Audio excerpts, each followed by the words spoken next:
మనకు తెలిసిన భాషలో వస్తుంది. ఇప్పుడు శివుడు తప్ప ఇంకొకటి లేదు, లింగధారులు అనుకోండి, వాళ్ళు ఏం చేస్తారు, ఆ పరమశివుడు ఒంటికాల మీద ఇలాగా నృత్యం చేస్తున్నట్టు కనిపిస్తాడు. వాడు చోళ ముచ్చుకొని వాడికి అలా కనిపిస్తుంది. ఇప్పుడు ఎలా చూస్తే అలా కనిపిస్తుంది. కనిపించేది మాత్రం ఆ వెలిగే ఒకటే సోల్ ఎక్స్పీరియన్స్. అయితే సోల్ ఎక్స్పీరియన్స్కి ఆ ఎక్స్పీరియన్స్ అనేది అభ్యాసంలో లేనిది కాబట్టి వీడి యొక్క రంగు అద్దంలో చూస్తాడు కాబట్టి వీడికి అలాగే కనిపిస్తుంది. అవి మనం చూసేటటువంటి దర్శనములు అబద్ధాలు కాదు, అవి ఐటీసీగా నిజములు కాదు. ఎంతవరకు అంటే వెలుగు అనేది వీడికి దర్శనం అయింది, కాకపోతే వీడికి ఇలా దర్శనం అయిందని అర్థం. ఇంకా బాగా ఎమోషనల్ స్టేజ్ బాగా దాటినటువంటి వాళ్ళు, బాగా సోలార్ ప్లెక్సస్లో బాగా ఇన్వాల్వ్ అయి ఉంటారు చూడండి. ఒక్కొక్కళ్ళకి highly emotional and historical weaknesses ఉన్నవాళ్ళు, అంటే సోలార్ ప్లెక్సస్లో బాగా ఇది ఉండిపోయినటువంటి వాళ్ళకి, దాని ప్రభావం పూర్తిగా ఉన్నటువంటి వాళ్ళకి ఒకసారి ఆ డివైన్ ఎక్స్పీరియన్స్, ఒకసారి ఆ వెలుగుతో టచ్ వస్తుంది. ఆ వచ్చేసరికి అది వాళ్ళకి ఎమోషన్ కదా, ఎమోషన్లో మిక్సప్ అయిపోయి ఆ ఎక్స్పీరియన్స్ని సూట్గా తీసుకోలేక ఒక హిస్టరికల్ స్టేట్గా వాళ్ళకి రిసీవ్ అవుతుంది. దాన్ని ఏమంటారు, అమ్మవారు ఒంటి మీదకి వచ్చింది, ఒరే అరే నడుస్తూ ఉంటుంది, ఇదంతా గోళ. ఏమిటంటే ఏం లేదు, ఆ ఎక్స్పీరియన్స్ తట్టుకోలేకపోవడం చేత ఏమవుతుందంటే వీడి హిస్టరికల్ అండ్ ఎమోషనలిజంలోనికి అది ఇంటర్ప్రిట్ అవుతుంది. అసలుకి వెంకటేశ్వర స్వామి ఇట్లా అన్నాడు, అట్లా అన్నాడు, నాకు గుడి కట్టించమన్నాడు, నాకు భోజనం పెట్టమన్నాడు, ఇవన్నీ చెబుతాడు. ఇక వీడికి ఉంటుంది ఆ కోరికలు. ఆ పూనకం ఎవరికైతే వచ్చిందో వాడి లోపల అజిమి పట్టుబడి ఉన్నటువంటి కోరికలు బయటకు వస్తాయి. బయటకు వచ్చి వాడు అలా చెప్తాడు, ఇలా చేయాలి అలా చేయాలి. లేకపోతే ఏమవుతుందంటే సోళ్ళు లోపలికి ఎంత చెప్పినా సోళ్ళను టచ్ చేస్తారుగా, అప్పుడు ఆ సోల్ను టచ్ చేసేసరికి ఏమవుతుందంటే ఆ ఎదురుగుండా ఎవడైతే వచ్చాడో ప్రశ్న అడగడానికి వాడి సోల్కి వీడి సోల్కి సంబంధం ఏర్పడుతుంది. ఏర్పడేసరికి వాడి సోల్లో ఉన్నటువంటి సప్రెస్డ్గా ఉన్నటువంటి కోరికలు వీళ్ళు రిఫ్లెక్ట్ అయ్యి అవి చెబుతాడు. వాడు ఇలా చేయాలి అలా చేయాలి. అంత మాత్రం చేత దేవుడు అలా కోరాడని ఎప్పుడు అనుకోవద్దు. దేవుడు ఎప్పుడు కోరడు అసలు. అలాంటి అసలు కోరికుంటే వాడు దేవుడు నా గుడి కట్టించమని అడుగుతాడు, ఎప్పుడు అడగడాడు. మనం కట్టిస్తాం, అది వేరే విషయం. నాకు అది చేయండి ఇచ్చేయండి అనేటటువంటి అక్కడ ఉన్నటువంటి జనాలందరికీ కూడా ఆ సోర్స్ ఉన్నాయి. అంటే ఉదాహరణ సందర్భం వచ్చింది కాబట్టి నేను వీటిలో ఉన్నటువంటి అనేకమైనటువంటి విషయాలను ఒకసారి చెప్తున్నాను. ఇప్పుడు ఒక ఏరియా ఉంది, ఆ ఏరియాలో ఉన్నటువంటి చాలామంది ఒక కాలనీ అనుకోండి, లేకపోతే ఒక గ్రామం అనుకోండి, ఏదో ఒక సాధనలో ఒక స్థితి వచ్చినటువంటి జీవులు అక్కడ ఉండి వాళ్ళకి ఏదైనా ఒక దేవాలయం లాంటిది ఉన్నట్లయితే నలుగురు ఒక చోట చేడి ధ్యానమో జపమో ఏదైనా చేసుకోవాల్సిన స్థితి వాడికి ఉన్నది అనుకోండి. అప్పుడు ఏమవుతుంటే అది అక్కడికి ఎవరన్నా ఆ గ్రామంకి ఎవరైనా ఒక మహానుభావుడు కానీ ఎవరైనా వచ్చినట్లయితే వీళ్ళందరిలో ఉన్నటువంటి కోరిక వాళ్ళల్లో రిఫ్లెక్ట్ అయ్యి, ఆయన ఒక దేవాలయం ఇక్కడ మీరు కట్టుకున్నట్లయితే మీకు చాలా పురోభివృద్ధి కలుగుతుందని చెప్పారు. అంటే అర్థం ఆ సోల్స్ అన్ని సిద్ధమై ఉన్నాయి, ఆ గుడి కట్టించిన చేత ఇక్కడ వీళ్ళందరూ కూడా తర్వాత ప్రోగ్రెస్ వస్తుందని అర్థం. ఉంటాయి అలాంటివి. లేదా ఒక్కోసారి ఆ ఊళ్ళో వాళ్ళకి ఒక పరమ గురువు వాళ్ళని నెక్స్ట్ స్టేట్లోకి తీసుకెళ్ళాలని చెప్పి ఎవరికైనా ఒకరికి కనిపిస్తాడు. కనిపించి ఇక్కడ అంటే వాడు కనిపిస్తాడు. కాకపోతే పరమ గురువుని చూడటానికి అభ్యాసం లేని వాళ్ళకేమో ఆ శివుడు రాముడో విష్ణువో లాగా కనిపిస్తాడు. అభ్యాసం ఉన్న వాళ్ళకి ఒక మహర్షి ఎవరో ఒక యోగి కళ్ళలో కనిపించి ఉపదేశం చేసినట్టుగా కనిపిస్తుంది. ఇలా ఫలాన్ని చేయండి, ఇక్కడ వెంకటేశ్వర స్వామి కనపడి నా గుడి కట్టించండి అని చెప్తే, అంటే వెంకటేశ్వర స్వామి నిజంగా రాడు, ఆయన కింద చాలామంది ఉంటారు. వెంకటేశ్వర స్వామి అంటే ఎక్కడ మొత్తం విశ్వం మొత్తానికి అయినటువంటి వాడు ఆయన. ఆయన ఇక్కడ దాకా రాక్కర్లా, రావాలా. ఇప్పుడు చీఫ్ మినిస్టర్ గారు మనకు ఏదైనా ఏదో చిన్న ఇంటికి ఏదో నోటీస్ లేకపోతే ఏదైనా చిన్న బిల్లు పంపించాలి అనుకోండి, హౌస్ ట్యాక్స్ బిల్లు పంపించాలి. సాక్షాత్తు చీఫ్ మినిస్టర్ గారు వస్తారా, ఇదిగోండి అని రారు. కాగితం వస్తే దాని కింద ఫర్ చీఫ్ మినిస్టర్ అనో ఏదో ఫర్ కలెక్టర్ అనో ఉంటుంది, సంతకం గీకుతాడు ఎవడో మనలాంటి వాడే, ఇట్లా ఇట్లా అని పంపిస్తాడు ఆ కాగితాన్ని. అది ఎవరిది, ఫర్ చీఫ్ మినిస్టర్ సంతకం పెట్టినది. అంటే చీఫ్ మినిస్టర్ గారు వచ్చేసారని కాదు, ఎవడొచ్చినా చీఫ్ మినిస్టర్ వచ్చినట్టే లెక్క అక్కడ. అలాగే వెంకటేశ్వర స్వామి యొక్క అనుచరుల్లో వందల మంది వేల మంది సోల్స్ పెర్ఫెక్టెడ్ సోల్స్ ఆయనకి సమర్పణమై ఉన్నప్పుడు వాళ్ళ ద్వారా ఎవరికో ఒకరికి ఆ దగ్గర ఉన్నటువంటి సోల్కి ఆ విషయం అందుతుంది. అందినప్పుడు వాడు అక్కడ ఉన్నటువంటి వాడికి కనిపించి ఆ యొక్క విష్ణువు యొక్క రూపంలో వాడికి ఏం చేయాలో చూస్తాడు.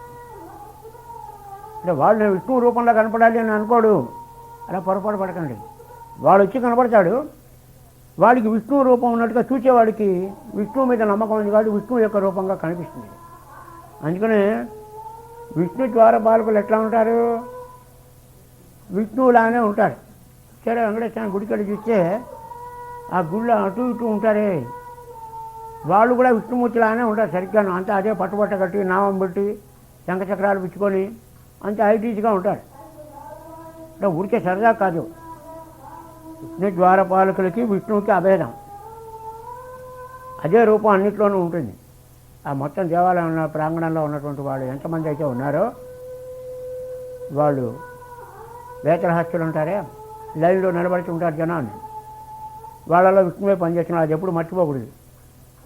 వాళ్ళని తిట్టకూడదు మనం. వాళ్ళు మనకి పోండి అని తోస్తుంటారు. ఇట్లాగా బుద్ధి లేదా అని అనకూడదు వాళ్ళని, అది తప్పదు. ఎందుకని వాళ్ళందరిలోనూ వాడు ఉంటాడు వెంకటేశ్వర స్వామి. ఆ గుళ్ళోకి వెళ్ళిన దగ్గర నుంచి చాలా ఒడి దగ్గర పెట్టుకొని ఉండాలి. వాడు తిడతాడు మనని, ఏమంటే లేదు అని అంటాడు. ఇట్లాగే అన్నప్పుడు వాళ్ళలో విష్ణువు కనిపిస్తే మనలో ఏమన్నా కాస్త కొంచెం అంటుకొని ఉంటుంది, ఇంకా చాలా ఉంటుంది. అది కొంచెం వదిలిపోతుంది ఉంటుంది కదా, దుష్కర్మ అది పోతుంది. అంతేగాని వాడు అట్లా అన్నాడు కదా అని మళ్ళీ వాడిని తిరిగి మనం ఏదైనా అన్నాం అనుకోండి, వాడు చక్కగా మనం అయ్యి గోల అంటే అప్పుడు ఏమైతే మనలో ఉన్న దుష్కర్మ ఇంకా మనం అట్టబెట్టుకోదలుచుకున్నాం అన్నమాట. వాడు ఏం చేస్తాడంటే వాడి దగ్గరకు వచ్చిన పనల్లా ఎవడొచ్చినా సరే వాడిని ఉతికేసి ఆరేసి పంపిద్దామని వాడి ఉద్దేశం. అది వెంకటేశ్వరానికి వాడి దగ్గరికి వచ్చిన వాళ్ళందరినీ కూడా వాడు పాపం పోగొట్టాడు కదా, ఎంత దూరం వచ్చాడు డబ్బులు ఖర్చు పెట్టుకొని. అందుకని ఏం చేస్తాడు, కొంత వదలగొట్టాడు. వాడికి దయ్యం వదలగొట్టినాడు, కొంత వీడికి వదలగొట్టాలంటే ఆ మొత్తం ఇంతమందిలోనూ వాడే పనిచేస్తూ ఉంటాడు. వాడేంటి, వాళ్ళకి సంకల్పం ఉండదు, గుర్తుపెట్టుకోండి. వాళ్ళకి ఏముంటుంది, మన చిట్టాలి అనే సంకల్పం ఉంటుందా, వాడు ఆటోమేటిక్గా యాక్ట్ చేస్తూ ఉంటారు వాళ్ళు. అందుకని ఆ వచ్చినవాడు ఏంటి బుద్ధిగా కళ్ళు నెచ్చలు పెట్టుకుని అని ఇట్లా అంటుంటారు, తిడుతూ ఉంటారు వచ్చిన వచ్చి వాళ్ళని. క్యూ ఉంటే ఏమిటా నువ్వు వచ్చినావు అని వీడు వాడిని తిరిగి ఏం అనకూడదు. ఏం చేయాలి, ఏమీ చేయకూడదు. మనస్సులో నెగిటివ్ థాట్ ఒకటి వచ్చినా సరే మనం ఎందుకు పనికిరాం అనమాట. మళ్ళీ ఇంకోసారి చచ్చినట్టు మళ్ళీ తిరుపతి రావాల్సిందే. అప్పుడు వచ్చినా అప్పుడు ఏం చే నేను చెప్పేది ఫ్యాక్ట్. అంటే సందర్భం వచ్చింది కాబట్టి వచ్చిన మనకి. ఎందుకంటే మామూలుగా మనం పోగొట్టుకోం కదా, మనకున్న ఈగోయిజము. కనుక ఇక్కడైనా కాస్త వాడిని తలంటి పోద్దామని చెప్పి వాడి గుళ్ళోకి వెళ్ళగానే మొదలెడతాడు. వాడు పదండి గంటసేపు నడిచారంటే నడవండి కళ్ళు నెచ్చి పెట్టుకొని అని వాడు ఏదో అంటూ ఉంటాడు. వాడు రొటీన్గా అంటుంటాడు. వాడు ఇట్లా తోస్తుంటాడు ఇట్లాగా రిలేలో. వీడు ఇక్కడి నుంచి అక్కడ దాకా చూసేసరికి మళ్ళీ అక్కడ ఉన్న వాడు అక్కడి నుంచి ముందు చూస్తుంటాడు. మనం ఇలా అంటుంటాం మేడం. ఏంటి ఎక్కడికి మనం గుళ్ళోకి వెళ్ళినప్పుడు గడప దాటిన దగ్గర నుంచి ఆ విగ్రహం దగ్గరకు వెళ్తూ ఉంటాం. ఈ లోపల రిలేలో చూస్తారు వీళ్ళు. ఆ చూస్తున్నప్పుడు ఏం చేస్తాం మనం అంటే మనం ఏ పొరపాటు జరుగుతుందో చూస్తున్నాం. అది వాడిని ఉండవా అంటుంటాం, వీళ్ళు ఇట్లా అంటుంటాం. ఈ లోపల స్వామి దగ్గరకు వచ్చేస్తాం, అడావిడిగా ఉంటాం. ఇలా దండం పెట్టుకునే లోపల వాడు ఇట్లా అవుతాడు. ఇట్లా వచ్చేసరికి ఏంటని వాడిని చూడుతూ ఉంటాం. ఊరికే లావుతారు, ఏంటంటే ఇక్కడ ఒక నిమిషం కూడా నించో నీరు అని అనుకుని బయటకు వచ్చాము. వీళ్ళకి ఏంటంటే విగ్రహాన్ని దండం పెట్టుకోవడం మర్చిపోయాము. అసలు ఆ లోపలికి వెళ్ళిన తర్వాత వెంకటేశ్వర స్వామి తప్ప ఇంకొకటి ఉండకూడదు. మనకున్నదల్లా ఎంచేపటికి వీళ్ళ మీద చేస్తారు. అది ప్రతిష్ఠ చేయడం కోసమే అక్కడ ఎలా ఉంటుంది. ఎన్నిసార్లు వెళ్ళినా అంతే, 100 సార్లు వెళ్ళు 1000 సార్లు వెళ్ళు ఏదైనా చేయండి. స్పెషల్ దర్శనం 500 కట్టి 1000 కట్టి వెళితే వెళ్ళు, కానీ దాంట్లో ఎక్కువ ఫలితం ఉండదు. ఎందుకంటే మనకున్న దాన్ని వదలగొట్టడానికి అది అవకాశం కాదు కదా. వాడు అంటే ఏంటి, నీకు నాకు ఏమీ లేదు, నువ్వు నన్ను ఏం అనకూడదు, నేను ఊరికే ఇట్లా కూర్చుంటా, నువ్వు నా దుష్కర్మ ఏం వదిలించకపోయినా ఏం పర్లేదు అని మనం అగ్రిమెంట్తో వెళ్ళినట్టు లోపలికి. అట్లా వెళ్ళకూడదు ఎప్పుడు. అలాంటి అగ్రిమెంట్తో వెళ్తారా దేవుడి దగ్గరికి వెళ్ళినప్పుడు. వాడికి సరెండర్ అనే శరణాగతి అంటే ఏంటి? నువ్వు తిట్టినా తిమ్మినా నాకేమీ లేదనేగా. అలాంటి దర్శనం కావాలంటే వెళ్ళండి, కానీ మామూలు దర్శనంలో కూడా బోల్డ్ అవుతారు. పోయి ఆ తిరిగి వచ్చేటప్పుడు వాడు చూస్తున్నా ఏం చేస్తున్నా మీరు పట్టించుకోకుండా ధ్యాస వాడి జంజు ఆ కాసేపు అయినా ఉంచగలిగితే మ్యాక్సిమం 5 మినిట్స్లో తిరిగి వస్తాను లోపల నుంచి, అంతే కదా. అంతకన్నా ఎక్కువ టైం అయితే లక్షల మంది ఉంటారు అక్కడ. ఆ 5 నిమిషాలైనా ఉంచగలిగితే ధ్యాస అట్లా.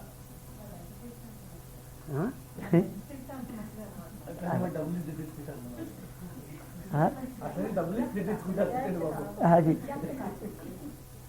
అందువల్ల ఎక్కడికి వెళ్ళినా ఈ పరీక్ష జరుగుతూనే ఉంటుంది మనకి. అక్కడే కాదు, ఏ దేవాలయం వెళ్ళండి, ఎక్కడికైనా వెళ్ళండి, ఎక్కడికి వెళ్ళినా సరే పరీక్షలు అంటే వెళ్ళేది మనమే కదా.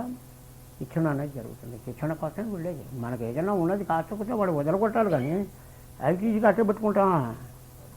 అట్టే పెట్టుకోవడానికి ఎందుకు? అక్కడికి వెళ్ళటం ఎందుకు? తిరుపతిను, షిరిడీను, మరో చోటుకి మంచి ఉన్నది వదిలిపోతే మళ్ళీ అక్యుములేషన్ చేసుకోవచ్చు.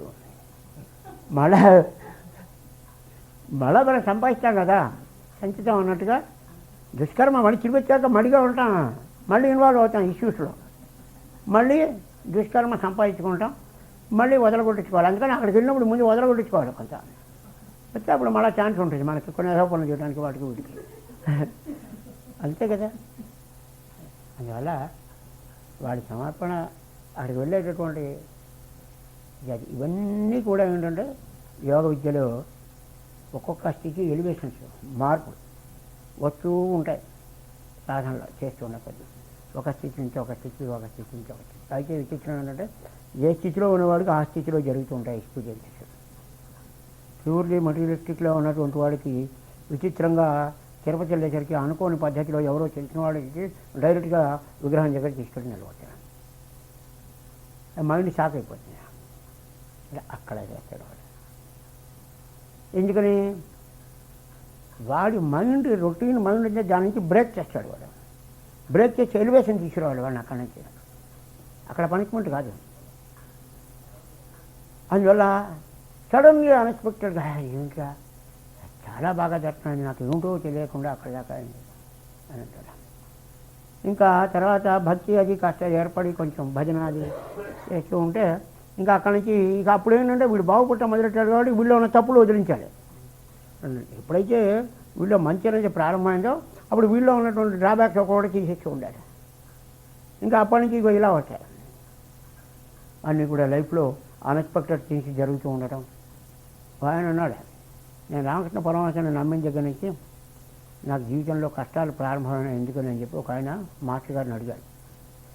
మా స్నేహితుడే మాస్టర్ గారు చెప్పారు, ఒరే నాయన, రామకృష్ణ పరమహంసని నమ్మిన దగ్గర నుంచి కష్టాలు ప్రారంభం అవటం కాదు, నీ జాతకం ప్రకారం నీలో కష్టాలు అనేవి ఉన్నాయి. నీలో అటువంటి చెడు స్థితి అనుభవించేటటువంటి స్థితి ఆ టైం ప్రారంభం అవడానికి ముందు నీకు రామకృష్ణ పరమహంస మీద భక్తి కుదిరింది. ఆ భక్తి చేత నువ్వు ఇది తట్టుకోగలిగావు, లేదా తట్టుకోగలిగేవాడు కాదు. అక్కడ నిన్ను అనుగ్రహించాడు ఆయన. అంతేగాని ఆయన నమ్మినందువల్ల చెడు ప్రారంభమైందని కాదు. చెడు ప్రారంభం అవడానికి ముందు ఆయన నమ్మావు, అందువల్ల ఇది తట్టుకోగలిగావు నువ్వు. లేకపోతే దిక్కు దివాణం లేకుండా ఏమైపోయేవాడో తెలియదు అని చెప్పారు మాట. లే అతనికి కుమార్తె పోయింది, పాపం జబ్బు చేసి, దానివల్ల చాలా బాధపడ్డాడు అతను అని చెప్పాడు. ఇలా ఎందుకు జరిగింది, నేను తప్పు చేశాను రామకృష్ణ పరమహంసకి చేయడం తప్ప అని చెప్పి ఏమిటని అడిగితే అప్పుడు చెప్పాడు, నువ్వు ఆయన నమ్మావు కాబట్టి ఆ షాక్ని నువ్వు తట్టుకోగలిగావు, లేకపోతే తట్టుకోగలిగేవాడు కాదు. ఇది ఆయన యొక్క అనుగ్రహం, నీకు చేసినటువంటి ఆయన ఇది నీకు చేసినటువంటి నీ అన్నీ చూపించిన అనుగ్రహం అని చెప్పారు. ఇట్లాగా లైఫ్లో ఎక్స్పెక్టెడ్ థింగ్స్, అన్ఎక్స్పెక్టెడ్ థింగ్స్ ఉంటాయి. ఒకసారి అన్ఎక్స్పెక్టెడ్ థింగ్స్ జరుగుతూ ఉంటాయి, ఒకసారి మనం కావాలని కోరుకున్నవి జరుగుతూ ఉంటాయి. రెండింటికి బ్యాలెన్సింగ్ అనేది ఉంటుంది. అందుకని మణిపూరక చక్రం లెవెల్లోకి వచ్చేసరికి చాలా ఎక్స్పీరియన్సెస్ ఉంటాయి లైఫ్లో. ఒక పెద్ద మహాసముద్రంగా ఉంటుంది ఏదైనా. అక్కడి నుంచి నెమ్మదిగా హార్ట్ సెంటర్లోకి వెలివేసినది దానికోసం, అందుకోసం చెప్పారు. అందువల్ల వీళ్ళు ఆ ఇన్నర్ స్పిరిచువల్ రియాలిటీ అది ఇన్నర్ స్పిరిచువల్ రియాలిటీ అనేది. అంటే అర్థమైందిగా. ఇన్నర్ స్పిరిచువల్ రియాలిటీ అంటే ఏంటి? The presence of almighty spirit, పరమాత్మ యొక్క అస్తిత్వం వాళ్ళు మేల్కోవడం. దాన్ని ఏం చెప్పారు? చెప్పాం, మనం చాలాసార్లు చెప్పుకున్న ఉపన్యాసంలో కూడా చెప్పాను నేను. వెంకటేశ్వర సుప్రభాతంలో ప్రారంభం ఏంటి? కౌసల్య సుప్రజారామ పూర్వా సంధ్యా ప్రవర్తతే ఉత్తిష్ట నరసార్థుల కర్తవ్యం దైవమానితం అనేటటువంటి మాత్రం దీనికి సంబంధించింది. అంటే మనలో ఉన్నటువంటి రాముడు మేల్కొల్పబడుతూ ఉన్నాడు. గురువు మేల్కొల్పుతాడు. విశ్వామిత్రుడు గురువు కదా. పూర్వా సంధ్యా ప్రవర్తతే అంటే పూర్వదిశ అంటే హృదయం. ఇది ఇక్కడ వెలుగు అనేది ప్రారంభమవుతోంది. ఓ రామ మేల్కో అంటే వాళ్ళలో ఉన్నటువంటి రమించేవాడు అంటే రాముడు. జీవుల్లో ఉన్నటువంటి relaxation of mind, ease of mind అంటావే అది రాముడు అంటే. రమించేవాడు కదా రాముడు అంటే. మనలో ఉన్నటువంటి ప్రేమ, ఆహ్లాదము, సంతోషము, అకారణంగా సంతోషంగా ఉండటం అది రాముడి యొక్క అస్తిత్వం. అది ఉండాలి. అది జీవుల్లో మేలుకొల్పవలసింది. ఓ రామా నువ్వు వాళ్ళలో మేలుకో. ఉన్నావు నువ్వు లేకపోవడం కాదు. Is present everything in everybody. వాడు మేలుకోవాలి. అందువల్ల గురువు మేలుకొల్చాట. ఆ శిష్యుడు అనేటటువంటి వాళ్ళు దానికి సంబంధించిన అది మొట్టమొదటి దాంతో. అందుకని సుప్రభాతంలో మొట్టమొదటి అది. దాంతో సుప్రభాతం ప్రారంభం అవుతుంది. సుప్రభాతం అంటే మెలకువ కదా, మేలుకొల్పు కదా. మరి సుప్రభాతం అంటే అది ఇన్నర్ స్పిరిచువల్ రియాలిటీ అంటే ఆ పదానికి. అందుకోసం మనం ఇవన్నీ డైలీ ఎక్స్పీరియన్సెస్ సంబంధించినటువంటివి. అవి ఏమో టైం మీద ఉంటుంది కదా.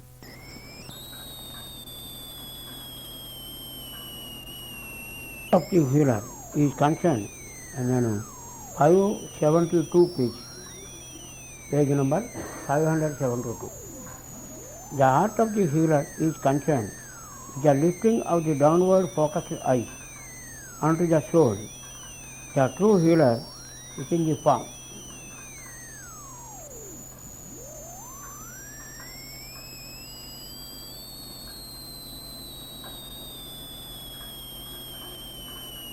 ముందు 571 పేజీలో కొంచెం ఇన్ఫర్మేషన్ అడగ.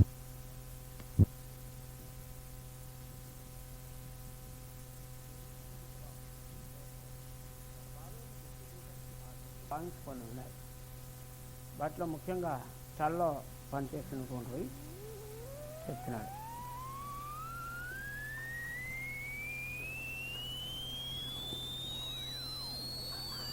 First number 1, the eye of the soul.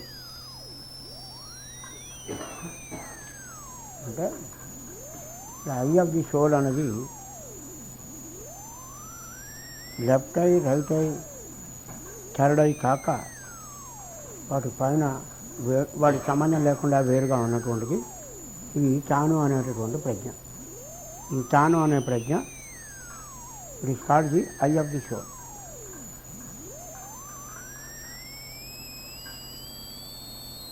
Agent of the spiritual triad. దాన్ని agent of the spiritual triad, higher triad అంటారు. అది ఆజ్ఞాచక్రము, తర్వాత స్వాధిష్టానము, హృదయ చక్రము, హార్ట్ సెంటర్. ఈ మూడు కలిపి ఒకటే అని చెప్తారు. కొన్నిట్లో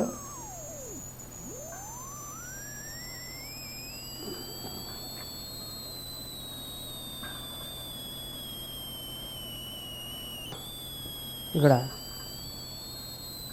స్పిరిచువల్ ట్రాక్. విల్ దానికి ఏజెంట్. విల్ అంటే చెప్పాను కదా మీకు, విల్ అంటే సంకల్ప శక్తి అని అనుకో.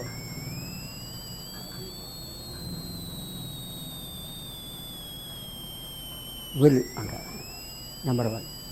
Number 2, the third I. Third I అంటే భృగు మధ్యంలో ఉంటుంది. ఏజెంట్ ఆఫ్ ది సోల్ అంటారు దాన్ని. ఇది భృగు మధ్యంలో ఉంటుంది, మనం బొట్టుకున్న చోటు. దాన్ని ఏజెంట్ ఆఫ్ ది సోల్ అంటారు.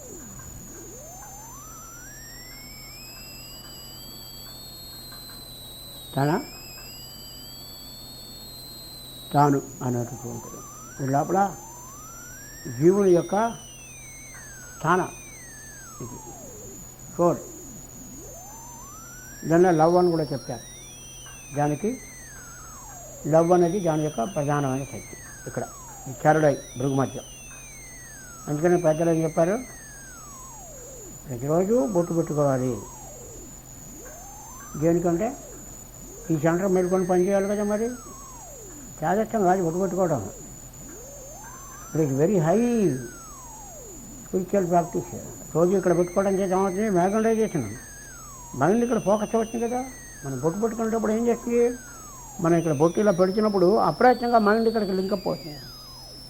రోజు ఇక్కడ పెడుతున్నసరికి ఏమవుతుంది, ఈ సెంటర్ స్టిమ్యులేట్ అవుతుంది. ఆటోమేటిక్గా opening of the child centre. అందుకని పెద్దవాడు బొట్టు పెట్టుకోవడం ఆడవాళ్ళకి సంబంధించింది అని కాదు, అందరికి సంబంధించింది. అందరూ పెట్టుకోవాలి. యోగ విద్యకి సంబంధించి మనలో యోగా అనేది మేల్కోవాలంటే బొట్టు పెట్టుకోవాలి. ఎవరైనా ఏమన్నా అనుకుంటారేమో అని బొట్టు పెట్టుకోవడం మానేసిన వాడు అది పోయిందాక యోగ విద్యలోకి అది ఉన్నవాడు యోగ విద్య ఉంటుంది. ఆ ఫీలింగ్ ఉన్నంతకాలం ఇంకా యోగ విద్య ఏంటి అది అనమాట. అది థ్రెషోల్డ్, గడప. ఆ గడప దాటిన దాకా అది పనిచేస్తూ ఉంటుంది. అది పెట్టుకోవడం అభ్యాసం చేసిన తర్వాత అప్రయత్నంగా ఎలివేషన్ లిఫ్టింగ్ వస్తుంది.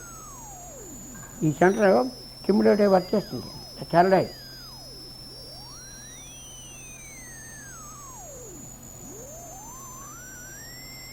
తర్వాత రైట్ ఐ కుడికన్ను ఇక్కడ ఉంటుంది. కుడికన్ను పైన ఉన్నటువంటిది కుడికన్ను ద్వారా ఉంటుంది. యాక్చువల్గా ఇక్కడ పట్టుకుంటుంది. Distribution of the buddhic energy, ఇది సోల్ ఎనర్జీ కొంచెం తేడా అనమాట. ఇది బుద్ధిక్ ఎనర్జీ కొంచెం స్లైట్ డిఫరెన్స్. బుద్ధిక్ ఎనర్జీ అంటే హయ్యర్ మైండ్ అనుకోవచ్చు మనం. బుద్ధి ఇక్కడ ఉంటుంది. అంటే ఇక్కడ ఇది right eye, left eye conveyor of pure manasic energy, pure mental energy. Left ఇక్కడ ఇది రైట్ లెఫ్ట్ ఈ మధ్య. అందుకని ఏం చేశారు, నామం ఎలా పెడతారు, ఇక్కడ నుంచి ఇట్లా పెట్టి, ఇక్కడ నుంచి ఇట్లా పెట్టి, ఇక్కడ నుంచి ఇట్లా పెడతారు. ఇది ఇలా కలుపుతారు. అంటే మూడు లింక్ అవ్వాలి కదా. మూడుని కలుపుతారు. కలిపి ఇటు పెడతారు. అందుకని నామాలు పెట్టాలి. అందువల్ల ఏం జరిగింది, ఈ మూడు సెంటర్స్ సెలబ్రేషన్ అవుతాయి. ఇది ఇది ఇది వైష్ణవులు పెట్టుకుంటారు. వైష్ణవులు శైవులు పెట్టుకోవచ్చు, అందరూ పెట్టుకోవచ్చు. వైష్ణవులు శైవులు బొట్టు పెట్టుకుని వాళ్ళు పెట్టుకోని వాళ్ళు అని రెండు కేటగిరీసే. అందుకని ఇది ఇక్కడ అందుకని ఇలా పెడతారు వైష్ణవులు. ఈ రెండు కలిపారు. బాగా పూర్వకాలం యోగ విద్యలో ఇవన్నీ స్టిమ్యులేటింగ్ పాయింట్స్ అనమాట, ప్రాక్టికల్ పాయింట్స్. అభ్యాసం చేసే కొద్దీ ఆ సెంటర్స్ మనలో ఏవైతే మొదలు పడితే వర్క్ చేస్తూ ఉంటారు. Third eye, right eye, left eye. Ajna center లోపల ఉంటుంది. దీనికి సూటిగా లోపల focusing and directing point for all these energies. ఇవన్నీ కూడా ఈ వెనకాల ఆజ్ఞా సెంటర్ అంటే ఇది ఇక్కడి నుంచి ఈ మూడు వెనకాలకు వెళ్ళి ఎక్కడైతే కలుస్తాయో ఆ జంక్షన్ పాయింట్ని ఆజ్ఞాచక్రం ఉంటారు. ఇది ఇటు నుంచి లోపలికి వచ్చింది. ఈ లోపల ఇలా డైరెక్ట్గా లోపలికి వచ్చింది. వెళ్ళి ఇది కూడా ఇలా డైరెక్ట్గా లోపలికి వచ్చింది. ఆ మూడు ఇట్లా వచ్చి ఇలా కలుస్తాయి. అలాగే ఇక్కడి నుంచి ఈ మధ్యలో ఈ భృగు మధ్య, అక్కడి నుంచి అది కూడా లోపలికి వెళ్ళి ఆ మూడు ఒక చోట కలుస్తాయి. దాన్ని ఆజ్ఞాచక్రము కూడా. అది ఎక్కడ కలుస్తాయి, పీనియల్ గ్లాండ్, పిట్యూటరీ గ్లాండ్ అని ఉన్నాయి. ఆ రెండింటి మధ్యలో కలుస్తాయి. దాన్ని ఏమన్నారు,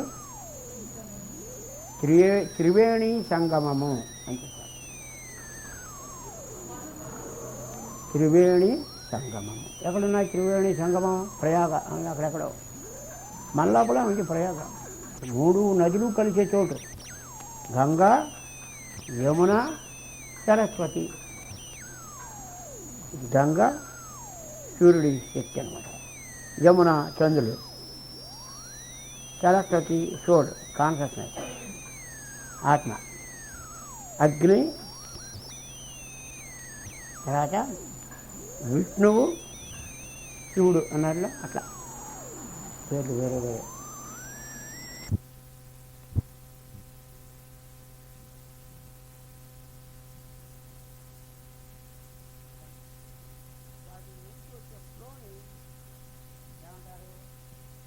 సరస్వతి, గంగా, యమున, ఆ 3 నదులు మనలో ప్రవహిస్తూనే ఉన్నాయి. అక్కడ స్నానం చేయాలి అన్నారు. అంటే ప్రయాగ వెళ్ళి స్నానం చేసేస్తాం, ఏమనలేదు. అది ఫిజికల్. ఇది లోపల ఇక్కడికి వెళ్ళి ఇక్కడ చేయాలండో ఈ ప్రయోగం ఇక్కడ ఉంది మన లోపల అన్నారు. అందువల్ల వేదవ్యాసుడికి నారదుల వారు కనపడ్డారట. ఎక్కడ? సరస్వతి నది తీరంలో కనిపించాట. వేదవ్యాసుడి యొక్క ఆశ్రమం ఎక్కడ ఉందిట? ప్రయాగలో ఉందిట. కృష్ణద్వైపాయనం అంటున్నా ప్రయాగలో ఆయన ఆశ్రమం ఉందిట. ఆ ఆశ్రమం దగ్గర ఆయన తపస్సు చేసుకుంటూ ఉంటే నారదులు వచ్చి కనపడ్డాట. అంటే అర్థం ఏంటి? ఆయన ధ్యానం చేశాడు ఇక్కడికి, లోపల స్టోర్ లోపలికి ధ్యానం చేసినప్పుడు ఆ స్థితిలోకి చేరాడు. ఆత్మ, బుద్ధి, మనస్సు ఈ 3 ఒకటి అయిన స్థితిలోకి వెళ్ళాను. అక్కడికి వెళ్ళినప్పటికీ అక్కడ నారదుల వారు ప్రత్యక్షం చేస్తారు. ప్రత్యక్షమై హయ్యర్ లింక్స్ ఇచ్చేస్తారు. భాగవతం అనేది ఒకటి ఉందిరా నాయన, అది రాయి. భారతం వేరు, మిగతా పురాణాలన్నీ వేరు, వీటన్నిటికీ లింకింగ్ భాగవతం. భాగవతంలో తద్విద్య ప్రణిపాతేన అని అన్నారు. ప్రణిపాతం అంటే సరెండర్, వినయం. ప్రణిపాతం లేకపోతే ఏమవుతుంది? ఓ మనం ఇవన్నీ తెలుసు, విశాఖ ఫీలింగ్ మనం లెక్చర్ చెప్తున్నాం, ఇదంతా ఈగోయిజం. అది పోవాలి. అది పోవాలంటే ప్రణిపాతం. మనకు తెలిసింది చాలా తక్కువ, తెలుసుకోవాల్సింది చాలా ఉంది. భగవంతుడు ఆ రూపంలో మనల్ని పరీక్ష చేస్తున్నాడు. వాడికి తెలియనట్టు మనం చెప్తున్నట్టు, మనం వాడికి చెప్తున్నట్టు, వాడికి తిరిగి అర్థం చేసి చాలా బాగా చెప్పారని అంటూ ఉంటాడు. వాళ్ళలో ఉన్న పరమాత్మ అంటే ఏంటంటే అర్థం? వాళ్ళలో ఉన్నటువంటి అహంకారానికి పరీక్ష. అది రావాలట. ప్రణిపాతం అంటే అది. సద్విద్య ప్రణిపాతేన పరిప్రశ్నైన సేవయ అన్నాడు కృష్ణుడు. కానీ సాయిబాబా కోర్టేశాడుగా మరి ఏమిటి రాజా నా అర్థం అన్నారు. అనేసరికి ఏముందండి ఇదన్నా, ఎంత చాలా ఉందిరా నాయన, ఏముంది కాదు అని చెప్పి చెప్పాడు అనుకోండి. ఆయన ఏంటంటే ముందు you should forget that you know. అది పోవాలి ముందు. పోయి ఎవరికి ఆ గురువు దగ్గరికో లేదా ఇంటి వాళ్ళ దగ్గరికో పెద్దవాళ్ళ దగ్గరికో ఎవరి దగ్గరికి వెళ్ళినా సరే నువ్వు ప్రణిపాతము. దాని కృష్ణుడు ఏం చెప్పాడు? సర్వధర్మాన్ పరిత్యజ్య మామేకం శరణం వ్రజ. నీకు తెలిసిన విషయములు అన్నీ కూడా నువ్వు మర్చిపోవాలి. కానీ సబ్జెక్ట్ మర్చిపోవడం కాదు, నీకు అవన్నీ తెలుసు అనే విషయం నువ్వు మర్చిపోవాలి.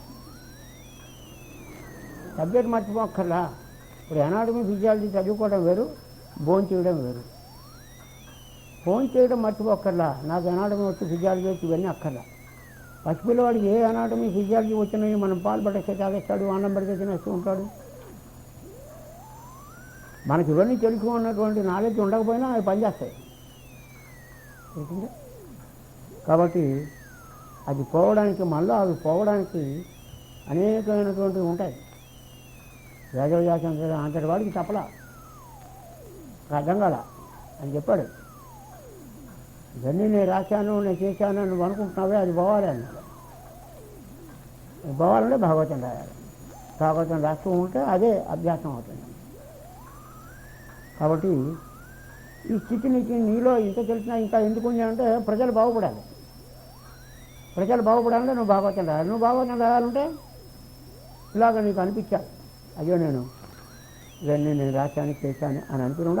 అది ఓపెనింగ్ అన్నది భాగవతం రాయటం వల్ల వస్తుంది. భాగవతం చదువుకోవాలి, నో ఆల్టర్నేటివ్, ఏం సందేహం లేదు. మీకు ఇలాంటి పుస్తకాలు లెక్క చదువుకున్నా సరే భాగవతం చదువుకుంటేనే నెక్స్ట్ స్టెప్. అంటే ఇది కొంతవరకు ఆ విష్ణు ద్వారపాలకుల వృత్తాంతం చెప్పుకున్నాం కదా మనం, అలా వెళుతున్నాం, అక్కడి దాకా మనకు వస్తాయి. ఆ లాస్ట్ గుమ్మం దాటడానికి మాత్రం ఒక భాగం చేయాలి. భక్తుల చరిత్రలు చదువుకోవాలి. అప్పుడు వాళ్ళు ఏ విధంగా అభ్యాసం చేశారు అన్నీ చదువుకోవాలి. చదువుకుంటూ ఉంటే మన లోపల క్షాళన అవుతాయి. ఇవన్నీ లోపల మనలో ఉన్న ఈగో ఇస్తుంది. త్వరలన్నీ కూడా ఒక్కొక్కటే కరిగించబడతాయి, కటాఫ్ అయిపోతాయి అన్నీ. అందువల్ల ఆ దాన్ని త్రివేణి సంగమం అంటారు. The meeting place of all the energy. ఆజ్ఞాచక్రం అనే స్థితిలో అవుతాయి. అక్కడ చెప్తారట మాస్టర్ చెప్తారు, దేనికైనా సరే హైయెస్ట్ తాళం చెవులు ఎప్పుడు కూడా నారదుడి దగ్గరే ఉంటాయి. నారదుడు దగ్గరే హైయెస్ట్ కీస్ ఆయన ఒక్కరి దగ్గరే ఉంటాయి. ఎందుకంటే వ్యాసుడికి చెప్పినవాడు ఆయన, వాల్మీకి చెప్పినవాడు నారదుడే, ధ్రువుడికి చెప్పినవాడు ఆయన, ప్రహ్లాదుడికి ఆయన చెప్పారు. ఆయన సుప్రీం కీ మాత్రం ఆయన ఒక్కరి దగ్గరే ఉంటుంది. అప్పటికి ఇప్పటికీ అని చెప్పారు మాస్టర్. ఇప్పటికి కూడా ఆ హైయెస్ట్ తాళం ఇవ్వాలంటే నారదుడు వచ్చి వాసన చేసింది. ఇప్పుడు కూడా ఇస్తాడన్నాడు. మన రెడీగా ఉంటే ఎందుకు కూడా ఆటోమేటిక్గా